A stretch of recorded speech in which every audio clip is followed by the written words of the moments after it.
آپ نے فرمایا کہ اللہ کا فرمان ہے کہ وہ گائے کام کرنے والی، زمین میں ہل جوتنے والی اور کھیتیوں کو پانی پلانے والی نہیں ہو، وہ تندرست اور بے داغ ہو۔ انہوں نے کہا اب آپ نے حق واضح کر دیا، وہ حکم برداری کے قریب نہ تھے لیکن اسے مانا اور وہ گائیں ذبح کر دی۔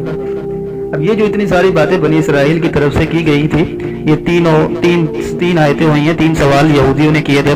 سمجھ لیں اس وقت کے وہ مسلمان ہی تھے، پیغمبر کے ماننے والے تھے، لیکن انہوں نے پھر بھی ہیلا بہانہ کرتے ہوئے بار بار سوال کیا، ہمیں سمجھ نہیں آ رہا، ہمیں مزید بتائیے، ہمیں مزید بتائیے۔ ان کا دل نہیں کر رہا تھا کیونکہ انہوں نے تو گائے کو معبود بنایا ہوا تھا، وہ ڈر رہے تھے اس کو کاٹنے سے، کیونکہ سامری نے معاملات کیے ہوئے تھے نا۔ یہ سورہ بقرہ ایسی سورہ ہے ماشاءاللہ سے کہ وہ جامع ہے، پورے قرآن کا بیان کر رہی ہے سورہ بقرہ، اور پھر آگے جا کے یہ ساری باتیں کھلتی چلی جائے گی کس طریقے سے کیا معاملات ہوئے۔